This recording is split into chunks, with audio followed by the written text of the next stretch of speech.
spiritual opportunity that is working out through the nations of the world.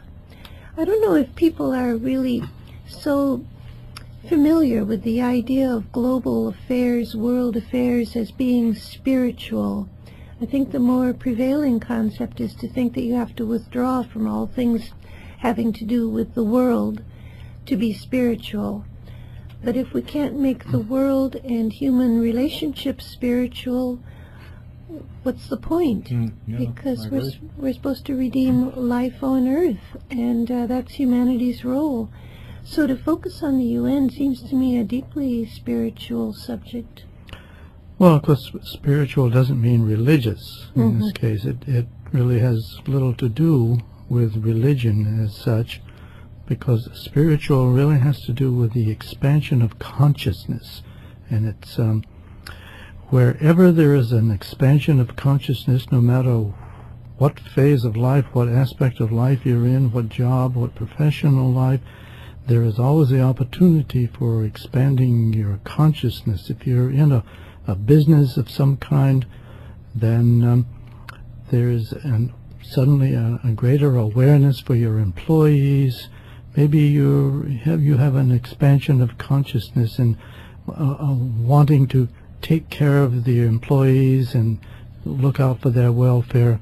That's kind of a spiritual advancement, because it is awakening your mind and your heart to something greater lying outside of yourself.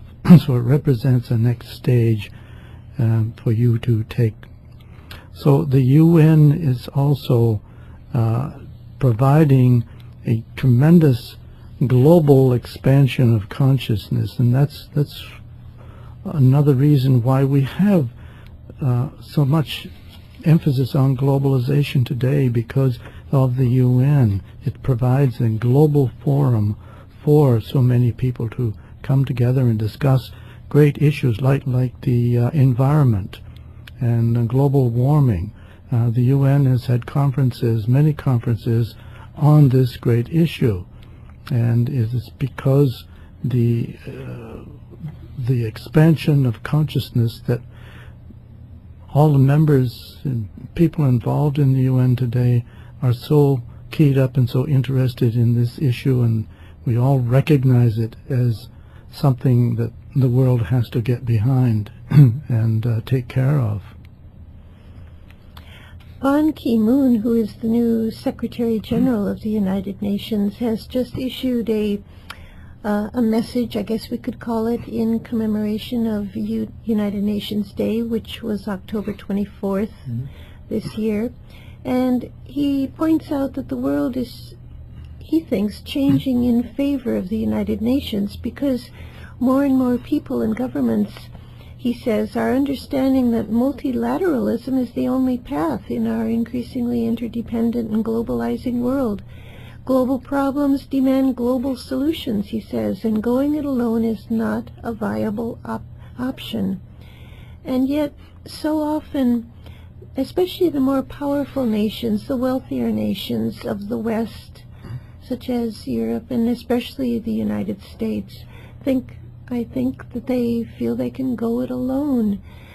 That's essentially what happened in the decision to go into Iraq, wasn't it? We sort of coerced the Security Council into consenting to it, but if they hadn't consented, I think the U.S. would have gone in anyway. And that kind of thinking seems to me very old age, because if we don't grasp our interrelationship as a planet and realize the need to cooperate with each other, I don't know what lies ahead of us. And Ban Ki-moon points out that this growing globalization is giving us the opportunity to address huge problems like the environment, climate change, human rights, the Millennium Development Goals, which haven't really gotten enough attention.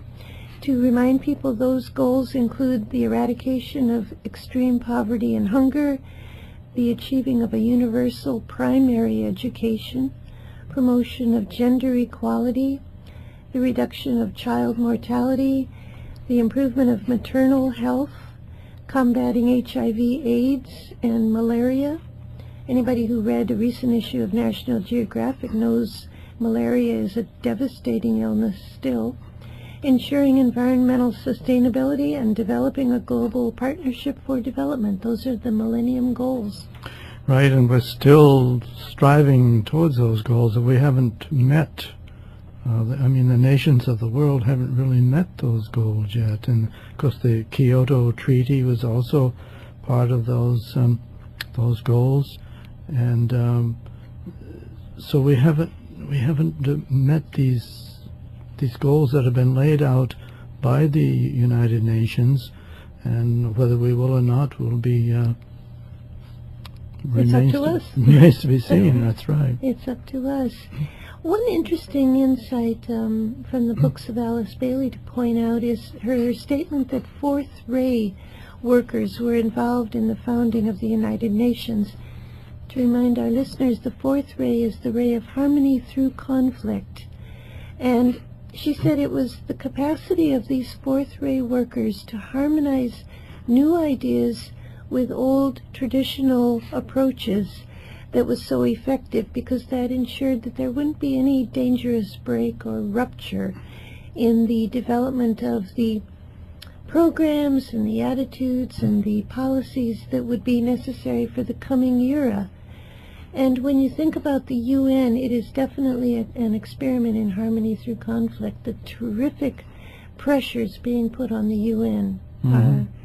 Yeah, and it's a growing thing, for humanity is growing through this crisis period, and in this great crisis period, in this transition from one age to the next. And the United Nations is hoping and it's pushing to reorganize human thought. And I think that is one of the new age principles that is emerging that is trying to manifest through human consciousness, to reorganize our way of thinking about ourselves and the world. And that is a new age kind of impulse right there. I remember something that Sarah said at a seminar one time that really intrigued me. Oh dear. No, it was very, very interesting. Actually, someone had come up with the idea, well, we're still having wars, we're still having skirmishes, so what has the UN done? And I remember your answer to it was, not everything in life can be measured, that you can't imagine how many talks and dialogue, how much dialogue has gone on at the UN, and perhaps how many wars have been averted by that dialogue, which I thought was an interesting answer, Sarah. So, by the way, for those people who would like to take advantage of our gift, please give Lucis Trust a call and ask for the gift. The title of the gift is, actually it's a pamphlet, the title of which is The United Nations Humanities Challenge, free of charge, not even a shipping charge. Just give us a call on our toll-free number, 1-866-695-8247, or the easy way to remember it is 1-866-NY-LUCIS, L-U-C-I-S for Lucis. Think of 1-866 New York Lucis. You've been listening to Inner Sight. Now we would like to close with a world prayer called the Great Invocation. It's a call for light and love and goodwill to flow into the world and into our hearts. Let's listen for a moment to these powerful words.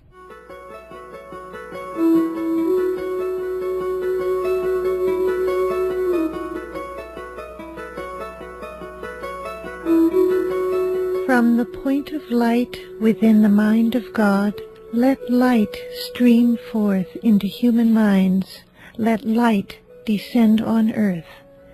From the point of love within the heart of God, let love stream forth into human hearts.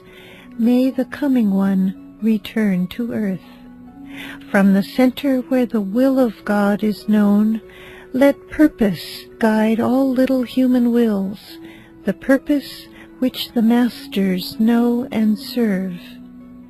From the center which we call the human race, let the plan of love and light work out, and may it seal the door where evil dwells. Let light and love and power restore the plan on earth.